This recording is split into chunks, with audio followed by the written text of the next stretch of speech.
Why are students here at Alabama sitting in their dorm rooms or the student center instead of sitting here in Bryant-Denny Stadium watching the Crimson Tide?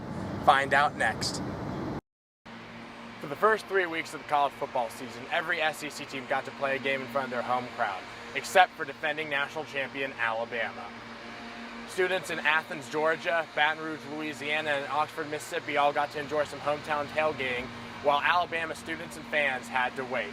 Alabama started in Atlanta against Virginia Tech, then had a bye week, and then traveled to Texas A&M to take on the Aggies in a revenge match. So a lot of students at Alabama might be wondering, what should we do while all these away games are going on? How do we entertain ourselves without a football Saturday? I sat down with University of Programs Assistant Director Sydney Page to get the full story about what the university is doing for their students without a home game. University Program has planned several events for this month as well as for additional months later on this academic year. This month we're having a dorm room design.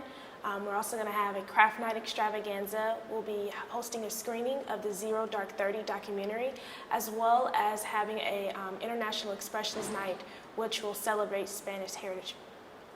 After 3 weeks on the road, Alabama finally returned home September 21st to play Colorado State, and then on September 28th they played Ole Miss at home as well.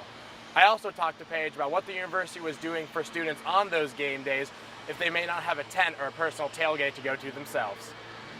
Texas A&M, we hosted a party along with the Yale Career Watch Party in the Ferguson Center, where students were able to watch the game and partake in free food and drinks.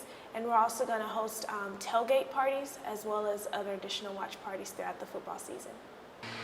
So as you can see, the university is doing a lot for students on these football Saturdays, whether Alabama is playing here in Bryant-Denny Stadium or on the road playing a tough SEC opponent. Alabama will stay at home next week, October 5th, to play Georgia State, but then go on the road again to play the Kentucky Wildcats in Lexington.